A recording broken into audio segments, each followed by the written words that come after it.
E desde já eu gostaria que os irmãos abrissem suas Bíblias em Marcos, Evangelho de Marcos, capítulo 1, versículos de 14 a 20. Marcos, capítulo 1, versículos de 14 a 20. Enquanto vocês abrem em suas Bíblias, meus irmãos, e deixem ela aberta, tá? Porque nós vamos andar bem nela.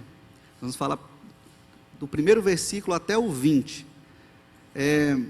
Mas enquanto vocês abrem, nós hoje vamos falar do chamado do Senhor Jesus aos seus discípulos. E o tema da nossa mensagem é o chamado soberano e irresistível do Rei e Senhor, o Senhor Jesus Cristo. E aí nós vamos ver que o Senhor Jesus, quando chama os seus primeiros discípulos, eles os chama para que eles sejam arautos, para que eles sejam proclamadores do Evangelho. Ele chama com um propósito específico. O Senhor Jesus, inclusive, quando nos chamou também para sermos proclamadores. Não como os apóstolos, porque ninguém pode ser mais apóstolo, mas como proclamadores daquilo que o Senhor Jesus falou e o que os apóstolos deram continuidade, ou seja, o Novo Testamento, os Evangelhos e as cartas paulinas e as outras cartas do Novo Testamento. Então nós vamos meditar como foi feito esse chamado, de que forma, qual foi o tipo do chamado do Senhor Jesus Cristo, que Ele utiliza para chamar homens pecadores para fazer parte do seu reino, e quais as implicações deste chamado, quais as implicações ou responsabilidades daqueles que são chamados, os discípulos. Isso vale para todos nós. Mas deixa eu contextualizar os irmãos, vocês estão com as Bíblias abertas? Olhem no versículo 1, a título de contextualização. Primeiramente, nós temos que entender qual é o propósito de cada evangelista. Por exemplo, Lucas, quando escreve o seu evangelho, ele quer mostrar que Jesus é o homem. Ele vai dizer, olha, Jesus é o homem. Não à toa ele escreve uma passagem que Jesus transpira sangue, a sua agonia. Mateus escreve com o intuito de apresentar Jesus como o Messias judeu, o Messias tão aguardado lá do Antigo Testamento. João apresenta Jesus através de sinais e quer mostrar que Jesus é o Deus encarnado. Já Marcos é curioso. Marcos, quando escreve, Marcos é o menor dos evangelhos, mas talvez o maior teologicamente. E ele escreve com uma rapidez, ele escreve com pressa, ele escreve a fim de que aqueles seus ouvintes entendam, compreendam sobre quem é Jesus. Aí ele diz quem é Jesus. Para Marcos, Jesus é o Rei ungido de Deus. Olha o versículo 1, ele começa e diz assim, princípio do Evangelho de Jesus Cristo, o Filho de Deus. Quando ele diz princípio, ele está dizendo, olha, eu vou escrever para vocês o início, não é como João escreve. Às vezes João, quando escreve, ele coloca princípios se referindo ao princípio de todas as coisas, a criação. Marcos não, Marcos diz o seguinte, olha, eu vou escrever, mostrar para vocês o início das boas notícias, que é o Evangelho, de quem? De Jesus, e Jesus significa Salvador, que é a palavra grega para Josué, no hebraico. Eu vou escrever para vocês o início das boas novas de uma pessoa, de Jesus, que é o Salvador, e esse Jesus é quem? Olha o texto, Cristo, primeira designação que ele dá, não é um sobrenome, tá? Cristo é uma designação de Jesus, o Salvador. Cristo significa o Messias. No grego, a palavra grega, Cristo, Messias. No hebraico é o Meshá, né? O Meshá. Veja, ele está dizendo, esse Jesus, o Salvador, é o Rei ungido, o Messias tão esperado. Mas não somente isso, ele é também o Filho de Deus. E Filho de Deus era uma designação do Antigo Testamento, que era usada também para o povo de Israel. Eles eram Israel, e os reis de Israel eram chamados de filhos de Deus muitas vezes. Está em Osés capítulo 11, versículo 1, depois você vê, ou mesmo Salmo capítulo 2, versículo 7. E o Messias, ele foi chamado, profetizado por Samuel, 2 Samuel capítulo 7, versículo 11, versículo 7, 14, perdão, de filho de Deus, que diz assim um texto: eu serei seu pai e ele será o meu filho. Então nós já sabemos quem é Jesus aqui, não sabemos? Inclusive, deixa eu deixar uma estratégia para vocês, irmãos. Todas as vezes que nós lermos os evangelhos, nós temos que ter em mente duas coisas. Primeiro, a gente precisa entender quem é Jesus, porque eles estão escrevendo para a gente saber quem é Jesus. E segundo, para que esse Jesus veio. Então aqui nós já achamos quem é Jesus. Está bem claro, Jesus é o Rei ungido, o Filho de Deus. Pronto, grave isso na sua mente agora, para a gente dar continuidade. Agora nós vamos achar para que Jesus veio. Então Marcos continua a sua narrativa, escrevendo, e vai dizer assim: olha, esse Jesus, o Rei ungido de Israel, o Cristo, o Filho de Deus, ele foi proclamado pelos profetas, e eu vou mostrar para vocês onde. Olha o versículo 2, versículo 3. Conforme está escrito no profeta Isaías: enviarei à tua frente o meu mensageiro, ele preparará o teu caminho.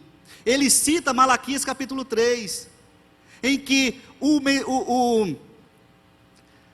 quem vai à frente, o mensageiro dele, seria João Batista.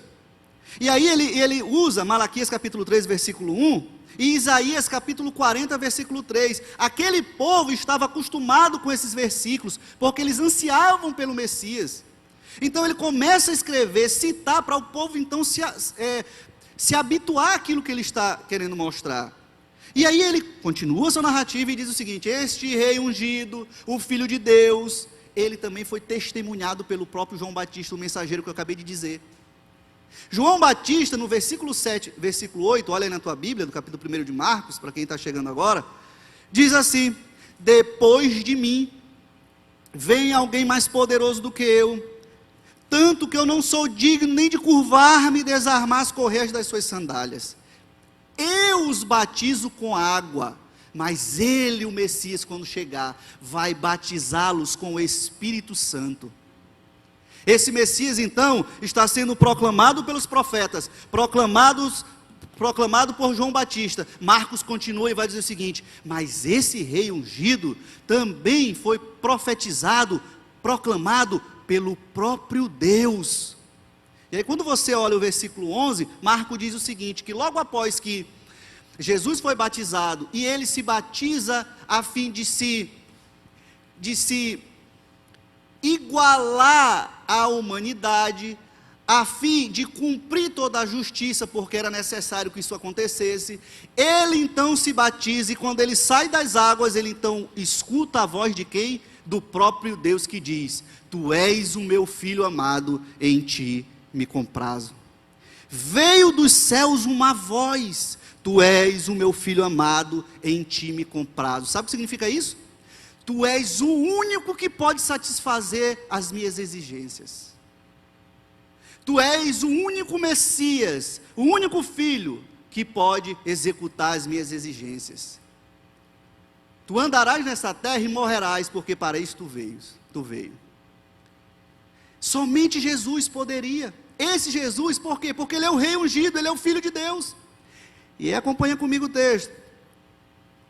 Então, quando isso acontece, nós já sabemos quem é Jesus, o rei ungido, o único que pode satisfazer a vontade do rei, de Deus.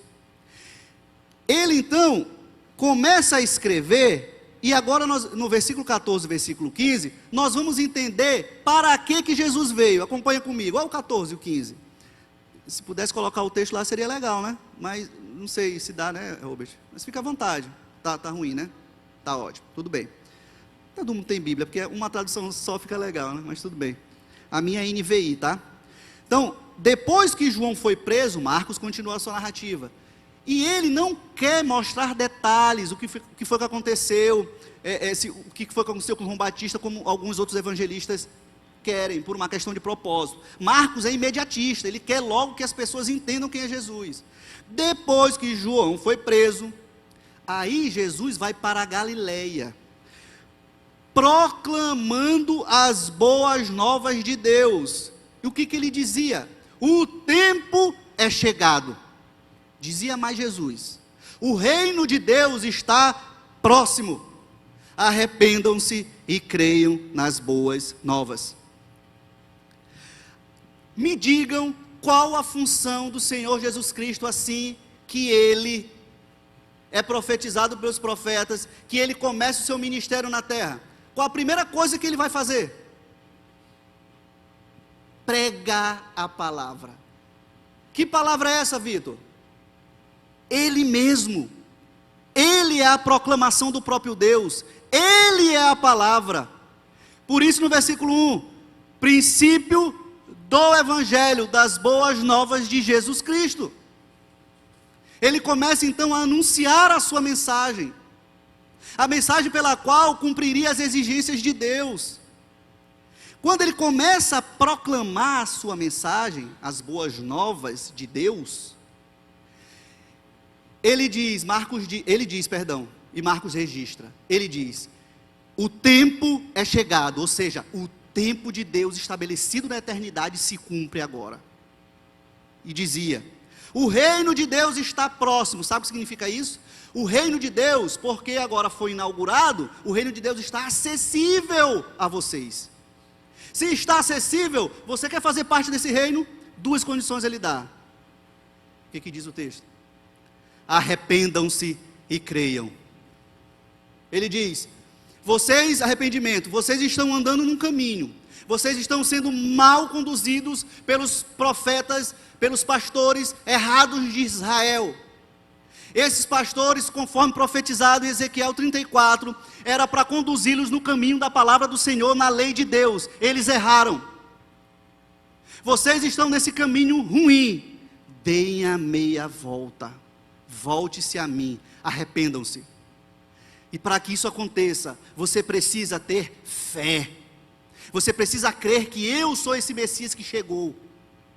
Por isso o Senhor Jesus vai vindicar para si seu messianato, tendo que executar algumas coisas para dizer: lembra lá no Antigo Testamento, quando o Antigo Testamento dizia, o Messias tem que curar enfermos, expulsar demônios, ter poder sobre a natureza, etc e tal. Eu estou fazendo isso. Marcos não tem muito esse ímpeto, volto a repetir, ele é muito imediatista, não tem muitos detalhes, como os outros evangelistas. João, por exemplo, quando ele escreve por sinais, e através de 7 sinais ele quer mostrar: esse rei Messias, Jesus, chegou, agora ele está executando através de 7 sinais na sua vida, vindicando para si seu messianato, que de fato ele é o Messias. Ele inaugura o reino de Deus quando ele transforma água em vinho. Aquilo ali não diz respeito somente Jesus ter o poder de transformar aquela água num vinho. Aquilo ali é um sinal, um símbolo. Ele está dizendo o seguinte: aquela água significa, João está dizendo, que aquelas águas significavam aquelas velhas tradições, costumes do povo judaico, que eles tinham aquela ideia de limpeza, etc e tal. Aquilo ia se tornar obsoleto, porque o Senhor ia transformar em vinho novo o seu sangue. Ele inaugura o reino de Deus na terra. Em seguida ele sai e faz o seu segundo sinal. Ele vai para o templo. Chega no templo, vê o templo cheio de cambistas, pega aqueles arrogas de cordéis, tudo jogado por conta dos sacrifícios. Ele sai derrubando tudo. Os discípulos que ali estavam, que nem chamados ainda foram para serem apóstolos, olham e lembram do Salmo 69:9. O zelo pela tua casa me consumiu. Ele é o Messias. Marcos diz assim: esse rei ungido, ele veio para proclamar a palavra de Deus. Ele é a própria palavra de Deus. Quer entrar no reino? Arrependa-se e creia no Evangelho. E crer, meus irmãos, aqui, fé é razão pura, não é emoção. Emoção muitas vezes está relacionada a fideísmo, a crença. Isso também tem a ver com fideísmo, com a ideia do sentir para crer, mas está relacionado à crença a usos e costumes, a religiosidade daquilo que tu faz ou deixa de fazer, práticas religiosas. E pasmem, hoje muitos estão confundindo essas coisas, achando que têm fé em Cristo, mas estão agindo pela crença, ou mesmo pelo fideísmo. Por isso muitos gostam de sentir, de ver para crer. Isso tem um problema, porque no dia que você não sente alguma coisa, você acha que a tua fé está pouca. Ou que você tem alguma coisa que está acontecendo. Por que eu estou assim, meu Deus? Aí a gente começa a fazer coisas e coisas e coisas, a fim de aumentar essa fé. Onde seria aumentar a minha crença. Fé tem a ver com razão, mesmo que você não sinta, na tua razão, na tua psique, está lá, Jesus é o Messias, Ele é o Cristo, o que eu estiver vivendo, o que eu estiver passando, Ele está lá, Ele me chamou, eu entrei no reino. Vamos dar continuidade. E aí, se esse tempo foi estabelecido, o Senhor Jesus inaugurou o reino de Deus, aqui nós já então sabemos para que Jesus veio. Jesus veio então para inaugurar o reino de Deus, está bem claro isso depois que a gente meditou, né?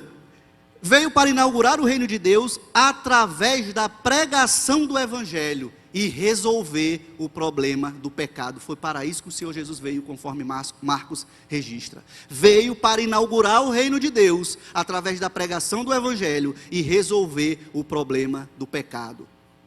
Marcos diz que numa passagem, no capítulo 2, salvo engano, ou 3, ele vai dizer, Jesus diz assim, não vamos para esta cidade, vamos para outro lugar, porque eu preciso pregar o Evangelho, porque para isto eu vim.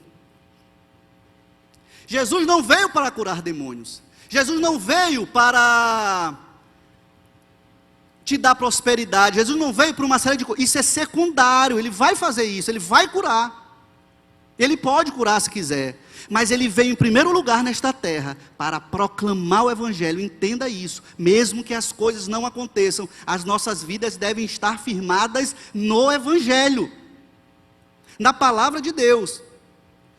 E aí, quando isso é estabelecido, Marcos então vai registrar, e vai dizer, opa, viu só, é como se Marcos estivesse dizendo assim para os seus leitores romanos, olha, esse rei, esse Jesus, é o rei ungido.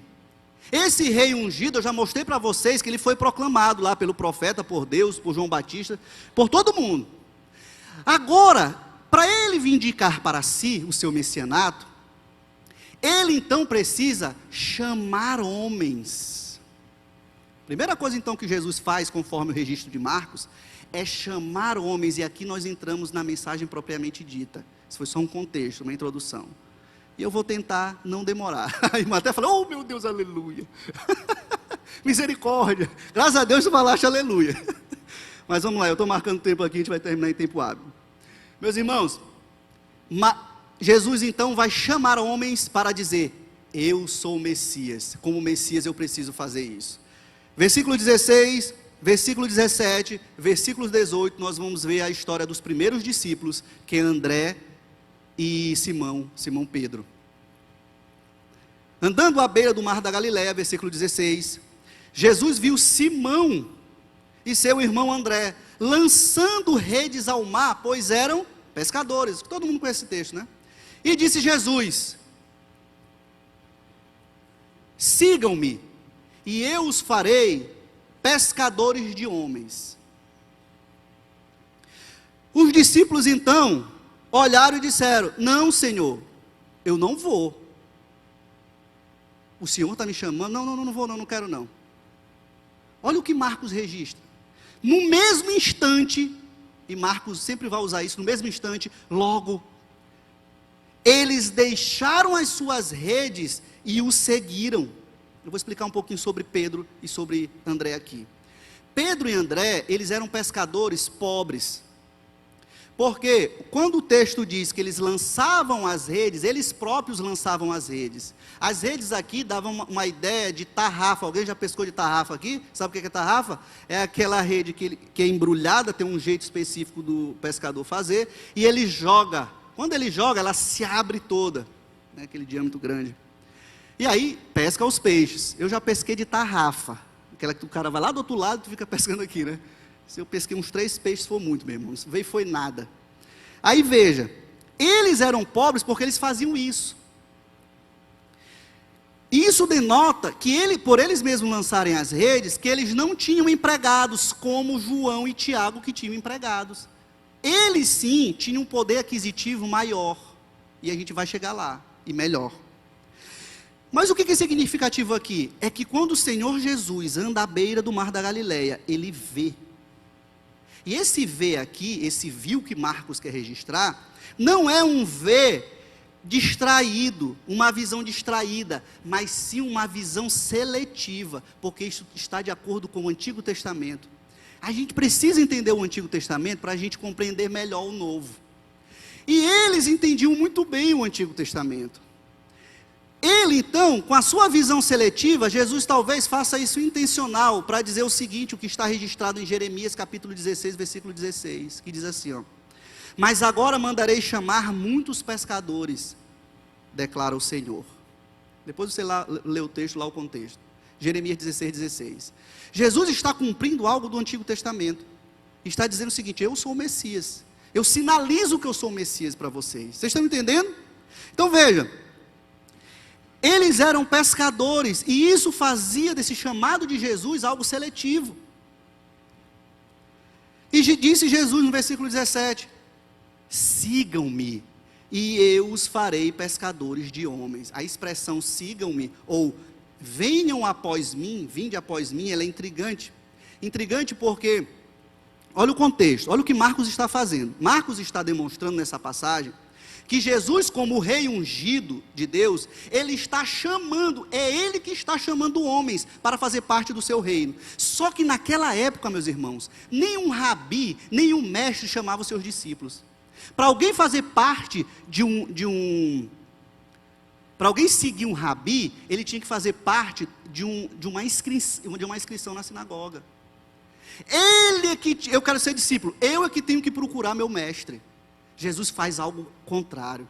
Jesus não utiliza desse artifício para chegar e dizer assim, só para passar e alguém procurá-lo. Pelo contrário, Jesus, volta a repetir, como Messias, ele está chamando para inaugurar, para fazer o reino de Deus crescer. E aí, quando isso acontece, a gente precisa entender que Jesus, quando diz segue-me, ele está... Aquelas pessoas entendiam, por conta dos rabinos, que quando Jesus faz esse chamado, eles estavam sendo chamados para terem uma relação íntima e pessoal com Cristo, com o Senhor. Assim como era na época dos rabis. E os seus discípulos chamavam os seus rabis, seus mestres, rabi é mestre, tá? Chamavam os seus rabis de meu Senhor. Meu Senhor. E a relação era tão íntima que o aluno, ele vivia à volta do seu mestre para tudo. No orar, no comer, no trabalhar, no dia a dia, na casa, na rua. E sabe qual era o salário do seu discípulo? Apenas ser chamado de servo. E há histórias de que quando o mestre andava, e naquelas ruas não eram pavimentadas, ele jogava para fora, andava e jogava a terra para trás. E um discípulo, ele era conhecido por sua, se ele era bom, se ele era ruim, quando as pessoas olhavam para ele todo sujo, melado de terra. Opa, esse está meladão, esse é bom, segue o seu mestre. Mas Jesus não faz isso. Jesus chama soberanamente, e isso denota, esse siga-me, denota a soberania do Messias, em escolher os seus discípulos, para fazerem parte do seu reino, para fazerem parte do reino de Deus na terra, e usufruírem de íntima comunhão, intimidade com Ele. Foi para isso que Jesus nos chamou pela sua palavra. E ele continua o texto, Marcos diz assim, ó, olha, depois que Jesus diz assim, sigam-me, que é um chamado soberano, e digo mais, é um chamado irresistível, porque ninguém pode dizer não para Deus, ninguém pode dizer não para Cristo. Ah, não, Senhor, tu está me chamando? Eu não vou. Ninguém tem esse poder, mas o Cristo tem. Ele chama e seleciona os seus discípulos. E aí ele diz, sigam-me, que eu vou fazer de vocês pescadores de homens. O que é interessante aqui com pescadores de homens? Porque eles também, essa é uma expressão que era utilizada naquele tempo, por alguns filósofos e mestres, até mesmo rabis, que eles usavam o seu estudo, a sua teologia, como iscas, jogando suas iscas para fisgar os seus discípulos. Meus irmãos, Jesus não utiliza desse artifício ardiloso. O Senhor Jesus, quando chama, Ele chama com sua autoridade soberana, a fim de mudar, de transformar as vidas dos discípulos. O chamado dos discípulos aqui, meus irmãos, incluía a promessa de sabedoria, uma promessa de força especial para o serviço, como apóstolos, como serviço de arautos, de proclamadores da mensagem divina, daquela mensagem que eles iam aprender durante o tempo de Jesus na terra, que eles iriam viver, usufruir de íntima comunhão com Cristo, e aí sim, eles iriam então serem enviados. E a gente vê algumas passagens nos evangelhos, né? Jesus envia de 2 em 2, e envia lá outro grupo, e eles vão fazer algumas coisas, mas o Senhor Jesus chega e diz assim: eu irei, mas eu darei para vocês, enviarei o Espírito Santo de Deus. Ele, quando vier, vos fará lembrar de todas as coisas que eu tenho dito. Sabe o que acontece? Quando eles estão em Atos 2, o Espírito Santo então desce, conforme a promessa de Cristo. Eles começam a falar em línguas estrangeiras. Eu não vou falar sobre essas línguas, são estrangeiras, tá? Eles começam a falar, eles então recebem o poder. Sabe a primeira coisa que eles vão fazer? A primeira coisa que Pedro faz? E a mensagem de Atos dos Apóstolos, grave isso, é aquilo que o Senhor Jesus continua a fazer e a ensinar agora através dos apóstolos. Quando Pedro sai, ele olha na porta do templo um aleijado. O aleijado pede esmola, e o aleijado então diz para Pedro: me dá alguma coisa. E Pedro diz: eu não tenho prata e nem ouro, o que eu tenho, isto te dou, levanta-te em nome do Senhor Jesus. Está fazendo a mesma coisa que Jesus começou a fazer e a ensinar. E aí começa toda a mensagem de Atos. Meus irmãos, esses homens usufruíram de intimidade e comunhão com Cristo, aprenderam de Cristo, e aí saíram para proclamar, para serem arautos do próprio Deus. E no mesmo instante, Marcos novamente, ó a agilidade de Marcos, no mesmo instante, eles deixaram as suas redes e o seguiram, versículo 18. Uma naturalidade misteriosa que nós não conseguimos compreender. Eles foram iluminados por Deus. E eles então se voltam até a Cristo. Algo totalmente novo teve início. O chamado de Jesus é acompanhado dessa força espiritual que os faz considerar imediatamente aquilo que é velho e começa a viver algo novo. Gente, imagina, pensa comigo, aqueles homens eram homens religiosos, judeus, por nação, de sangue, de tradição. Aqueles homens viviam à risca aqueles ensinamentos dos fariseus, dos mestres da lei. Aqueles homens oravam contumazmente, de 3 em 3 horas estavam fazendo suas orações, estavam jejuando, estavam fazendo as obrigações do Antigo Testamento, as obrigações da lei. E de repente, eles abandonam tudo e começam a seguir o Cristo. Que chamado é esse? É um chamado soberano. O Senhor, quando chama, Ele vai e faz, executa o que Ele tem que fazer. E aí, meus irmãos, 2 coisas importantes depois desse entendimento a respeito de André e Pedro, nós precisamos refletir nas nossas vidas.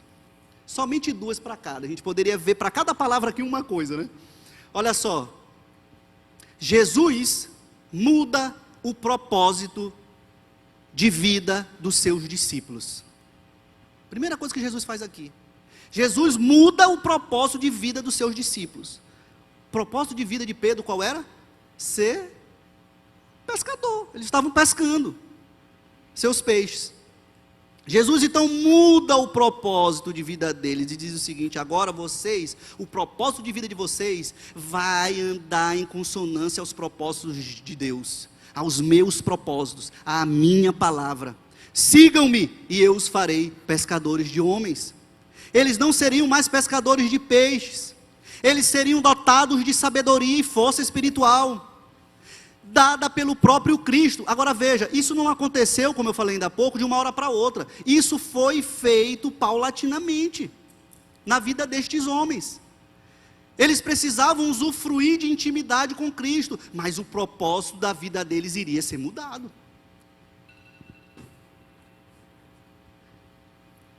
Pedro e Tiago, Pedro e André, então, abandonaram o seu sustento de vida diário, a sua segurança econômica. Eles então deveriam pensar: meu Deus, o que comeremos? Senhor, nós estamos abandonando o nosso ofício, nós estamos abandonando o propósito da nossa vida, nós estamos abandonando o nosso sustento para te seguir. E veja, aqui não é que Pedro vendeu todos os seus bens e foi viver esse discipulado. Não, porque a gente vê nas Escrituras, logo em Marcos, que o Senhor vai à casa de Pedro para, então, curar a sua sogra. E aí, talvez diante de tantas incertezas e questionamentos, só restaria aqueles homens, meus irmãos, e isso serve para as nossas vidas, só restaria aqueles homens viverem pela fé. Só restaria aqueles homens, sem olharem para o futuro ou terem perspectiva alguma de vida, viverem nesse discipulado através da fé. Sabe por quê? Foi Cristo quem disse para eles: eu os farei pescadores de homens. Eu que sou o responsável por mudar o propósito de vida de vocês. Meus irmãos, é Cristo que vai fazer o que tem que fazer nas nossas vidas, quando Ele nos chama para o seu discipulado. É Ele que vai nos conduzir. Paulo, escrevendo aos Colossenses, diz o seguinte: que Deus é quem efetua tanto o querer como realizar em nossas vidas. Se Ele te chamou para isso, para mudar o propósito da tua vida. Ele não te chamou para continuar com a mesma pessoa. Tudo mudará em você. Se Ele te chamou, os seus propósitos agora serão de acordo com o reino de Deus. E não à toa, meus irmãos, no mesmo instante eles acatam a ordem do rei. E por acatarem a ordem deste rei, olhem para a vida de Pedro, olhem para a vida de André. Quem foi Pedro na história do cristianismo? Quem foi Pedro na história para tantas outras religiões? Pedro foi aquele homem impetuoso, aquele homem que corta a orelha lá, quem sabe de Malcolm. O Senhor Jesus fez dele o líder dos 12. O Senhor fez de Pedro a pedra, né? Eu não quero entrar na religião católica, porque ali é um erro, de fato, crucial. Mas o Senhor fez deste homem um líder no cristianismo. E André era aquele que levava as pessoas para Cristo. Lembra dos 5 pães e 2 peixinhos? Quem levou foi André. Estes homens tiveram a sua marca no cristianismo, na cristandade. E sabe o que às vezes falta para a gente, meus irmãos? É colocar os nossos propósitos de vida em consonância aos propósitos de vida do Rei, para que a nossa história seja uma história bonita, proveitosa, que glorifique ao Senhor. Meus irmãos, é fácil? Não. Mas entenda, eu os farei pescadores de homens. A nossa fé deve então ser depositada nesse eu que é Cristo. Ela não deve ser depositada somente em nós mesmos, nas nossas qualidades, nas nossas virtudes, na nossa vida, por nós sermos ou acharmos que somos alguma coisa, por termos ou acharmos que temos alguma coisa. Nosso alvo deve ser, através da fé, olhando para o Cristo, de que Ele executará em nossas vidas o seu querer. E isso vai ser através dos nossos dons e talentos, porque quando Ele nos chamou, nos dotou de dons e talentos. Basta você então entender que dom, que talento é esse, para você então começar a usufruir dessa íntima comunhão com Cristo e ser usado por Ele, aonde quer que você esteja. Primeira coisa então que Jesus faz, muda o propósito. de Pedro e André. Segunda coisa que Jesus faz, Jesus, ele chama seus discípulos por meio da sua palavra soberana.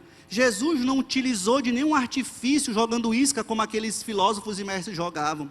Jesus não precisa lançar iscas através de ensinamentos espúrios e humanos. Jesus não precisou usar de artifícios humanos como pragmatismo.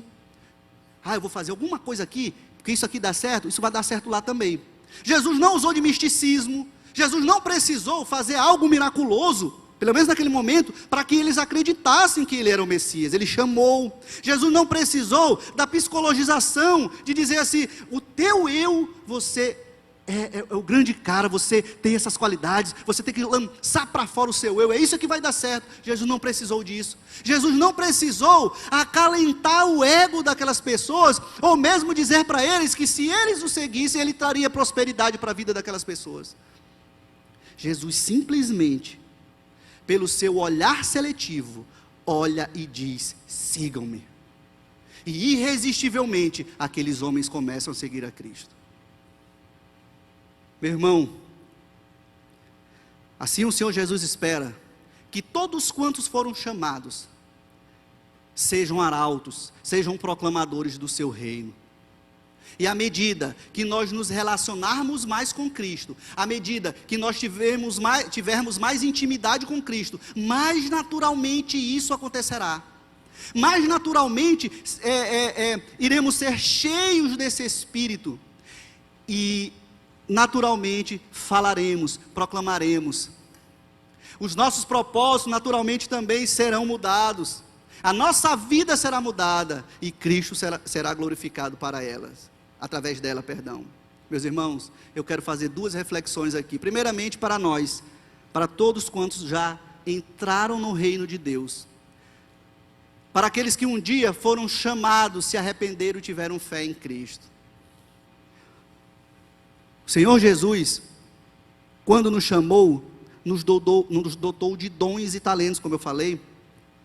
E essa palavra hoje, ela nos exorta para refletirmos se os nossos propósitos estão de acordo com os propósitos divinos. Se aqueles propósitos que nós temos, por exemplo, como uma segurança financeira, de trabalharmos avidamente, contumazmente, a fim de obtermos bens, a fim de obtermos segurança financeira, se a busca por uma boa profissão, se a busca por uma boa posição social, ou mesmo através dos nossos relacionamentos interpessoais, e todas as áreas que nos definem, se essas coisas, que são propósitos de vida, estão de acordo com os propósitos de Deus.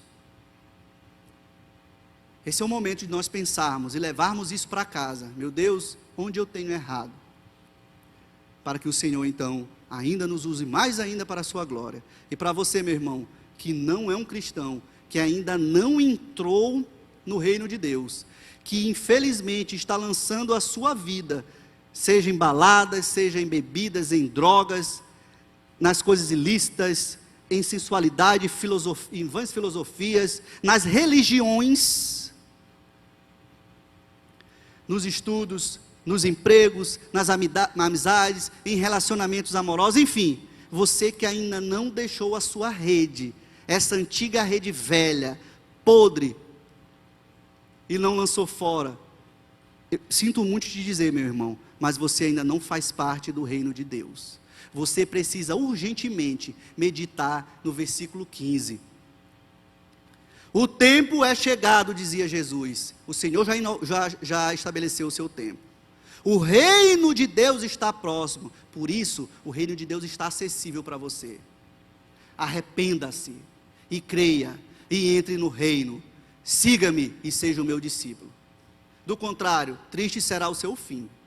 Triste será a sua história. Triste será a sua vida. E agora nós vamos meditar nesse caminhar ainda, no que Marcos quer agora nos mostrar através da vida de João e Tiago. Me desculpem se eu falei André e Tiago, porque eu tenho um problema de esquecer nome, ou de confundir nome, que é ruim. Vamos lá, no versículo 19, versículo 20.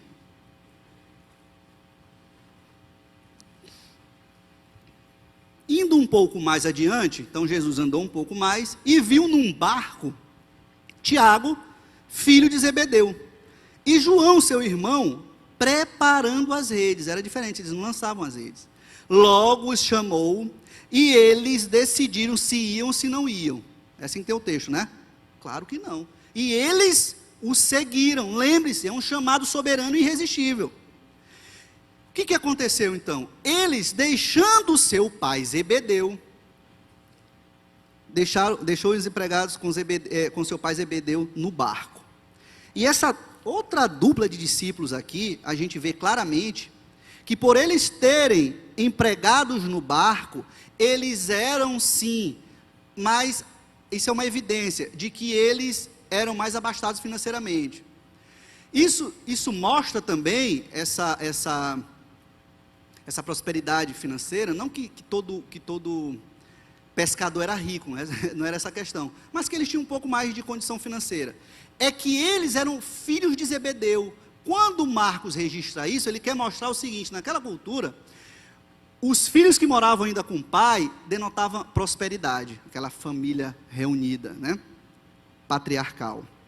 Veja, duas coisas a gente precisa aprender aqui também com a vida de Tiago e João, para que a gente conclua nossa meditação.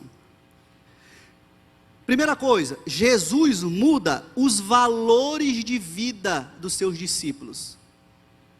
Jesus muda os valores de vida. Tiago e João tiveram seus valores de vida terrenos mudados pelos valores divinos do rei.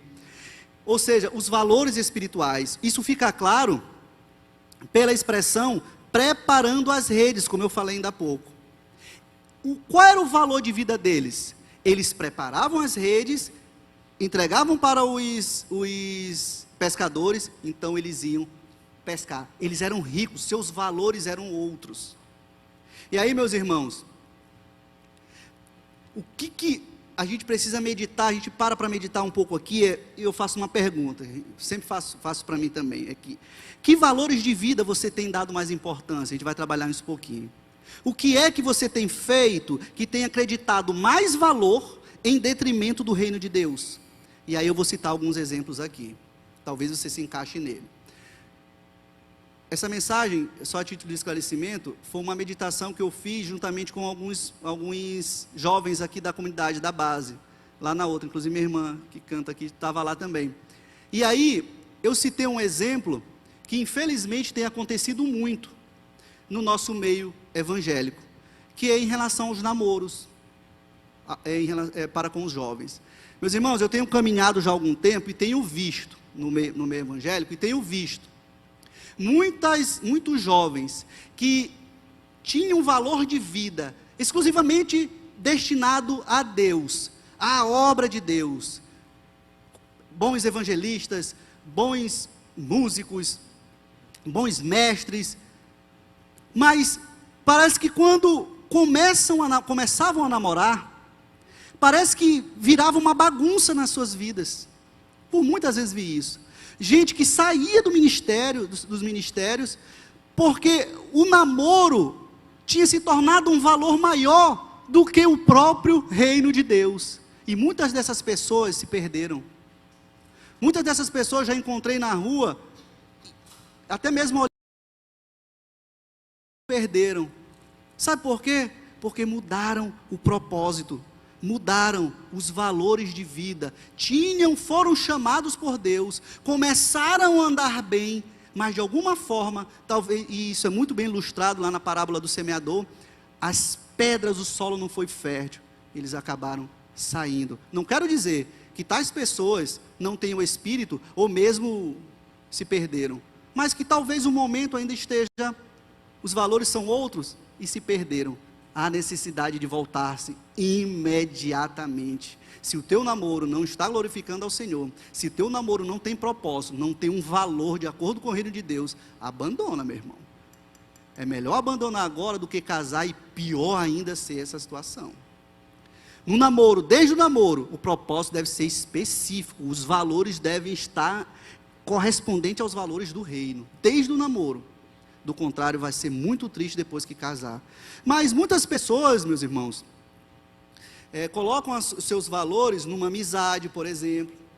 na avidez por a aquisição de bens e segurança financeira, como eu falei ainda há pouco.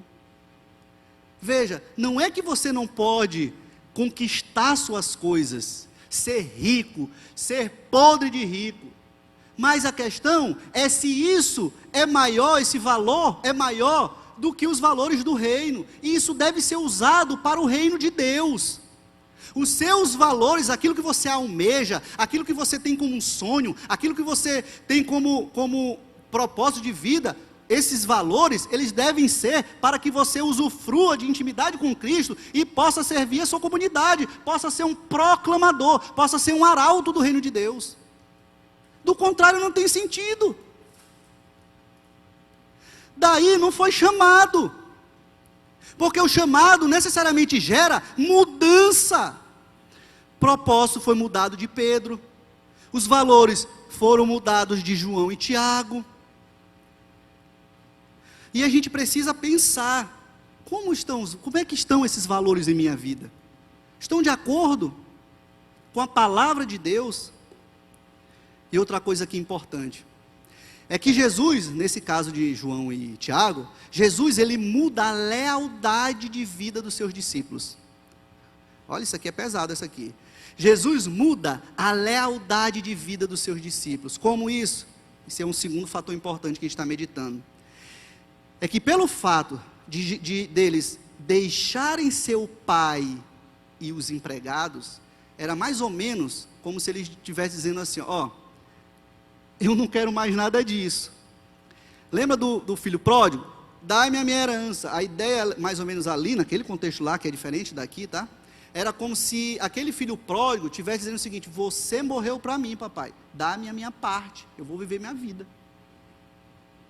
Aqui, não tem esse teor, mas naquela sociedade patriarcal, eles prezavam muito de respeito pelas famílias.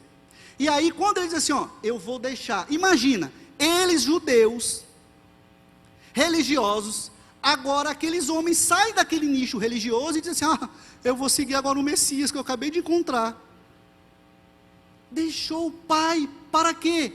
Para ser leal a Cristo. E com isso nós não estamos dizendo, não quero dizer aqui, que você agora deve dizer assim, papai e mamãe, principalmente os jovens, né, que estão de baixo. Papai e mamãe é o seguinte, eu vou ser leal a Cristo, tchau. Não é assim não. Você que é jovem, especialmente para você que é jovem, você precisa honrar o seu pai, porque isso é um mandamento com promessa lá da lei, né? Honrar o seu pai e sua mãe. Se seu pai disser, não vá para a igreja que eu não quero, fique em casa. Ore ao Senhor, para que o Senhor quebre então, esse tipo de determinação, para que você usufrua da comunhão com seu irmão, na sua comunidade. E mais, é só aqui que você vive de comunhão com o irmão? É só aqui que você deve ter lealdade? É só se você for à igreja? Não, é quando você for para a faculdade, quando você for para a escola, quando você estiver lá, você ser um proclamador, um arauto do rei. E o Senhor abrirá as portas sim, se você for leal a Ele, para Ele executar os seus desígnios. Mudou a lealdade destes homens. E para nós, também isso deve ser, para nós já mais velhos que temos famílias, nós precisamos também agir com lealdade ao Senhor. E meus irmãos, deixa eu dizer algo para vocês, eu lembrei agora de um testemunho de um amigo, que assim que o Senhor me chamou, eu literalmente me afastei de todos aqueles meus amigos que eu outrora vivia. O meu tio dizia o seguinte, Vitor, a festa só começava quando tu chegava, porque era uma espécie de líder para aqueles meus amigos. Então quando eu chegava, aí começava a festa, esse meu tio falando. E uma vez, assim que o Senhor me chamou, eu bati o carro, eu ainda estava naquela transição, né, de sair para ir para o Evangelho, e eu disse que eu nunca mais ia beber, nunca mais ia fumar. E aí eu deixei minha namorada, hoje esposa, em casa, e eu saí e fui encontrar com os amigos. Olha que loucura, já 4 horas da manhã. Lá eu bati o carro. E aí eu disse, rapaz, não, agora eu preciso entregar minha vida a Cristo. Eu preciso ir para a igreja. Porque eu tinha um certo entendimento que eu tinha que ir para a igreja para entregar. Eu disse, no dia que o pastor fizer o chamado, eu levanto o braço. Eu sei que o pastor não fez o chamado, eu estava ansioso, mas eu entendi. eu sou salvo. E aí eu disse, não, eu preciso mudar minha vida. E aí a primeira coisa que aconteceu, o carro batido, eu fui para a faculdade era perto da minha casa, eu fui andando. E eu disse assim, meu Deus, me dá novos amigos. Se o Senhor não me der novos amigos, eu não vou aguentar. Meus irmãos, eu cheguei na faculdade, sentei num banco sozinho. Cedo que fui andando, castigo, e aí eu comecei a cantar uma música da Rádio Melodia. Escutando, comecei a cantar a música. Um amigo meu chegou na minha sala, sentou do meu lado e disse assim, Vitor, que tu escutou essa música onde? Eu disse, na rádio. Ele disse assim, e tu te converteu? Ele era cristão na Assembleia de Deus. E aí eu disse, sim, me converti. Tive aquele entendimento, não, me converti. Ele, meu irmão, glória a Deus, deixa eu te apresentar aqui os amigos daqui lá da igreja. Sexto período de direito, e lá eu me firmei com esses meus amigos. O Senhor mudou a minha lealdade. Aí disse, Vitor, tu abandonou todos os outros. Infelizmente, infelizmente por um caminho, porque eu deveria ter um pouco mais de sabedoria, e de ter ainda, preservar por aquelas amizades, mas graças a Deus não as deixei, eles também não me deixaram, e me respeito muito bem, graças a Deus por isso. Mas naquele momento eu abandonei literalmente, não quis mais saber de nada deles. A minha lealdade de fato foi mudada. E uma vez eu, tendo uma certa discussão religiosa com um amigo, por ele ser muito católico, e eu fui uma época muito religioso, meus irmãos, aquele fervoroso louco mesmo, que ficava, sabe, chato, e eu falando, aí ele me olhou duramente, me olhou e disse assim, tu és um traidor. Eu disse, por que tu está me chamando assim? Porque tu saiu da religião católica, agora tu é crente, protestante. Aquilo ali, meus irmãos, me calou, e aquilo ali ficou na minha mente até hoje, ele nem sabe disso. E eu fico pensando sobre isso. A lealdade foi mudada, e isso foi naquele momento para um bom propósito, para talvez me tornar mais maduro, ter mais convívio, intimidade com Deus, para agora sim, eu então perto dele, fazer o que eu tenho que fazer juntamente com eles. O respeito deles em relação a mim foi mudado totalmente. Porque quando na faculdade, ou mesmo os amigos são jovens, quando você se converte, o que acontece? Tu é crente, é? E tu vai dar agora teu dinheiro para pastor. Era assim, recebi muitas e muitas brincadeiras, muitas críticas. Mas a minha lealdade, a nossa lealdade deve ser primeiramente com Cristo. Porque Ele quer usar as nossas vidas para assim proclamarmos o seu Evangelho, para sermos também como Jesus foi, um pescador de homens. Meus irmãos, eu concluo então, relembrando aquelas duas perguntas. Quem é Jesus? Jesus é o Rei ungido de Deus. Para que Ele veio? Ele veio para inaugurar o reino de Deus através da pregação do Evangelho e resolver o problema do pecado. Para que a gente então entre neste reino é necessário duas coisas, uma dupla atitude. Quais são? Arrependimento e fé. Diante dessas descobertas eu pergunto, você já faz parte do reino de Deus, do governo de Deus na terra? Sim, meus irmãos, vamos agradecer ao Senhor, vamos louvar a Cristo, vamos nos arrepender cada vez mais, andarmos nessa nova vida que o Senhor nos deu. Agora, se não, meu irmão, imediatamente, arrepende-te, tenha fé, e aí sim, obedeça o siga-me de Jesus, para a glória dele. Amém?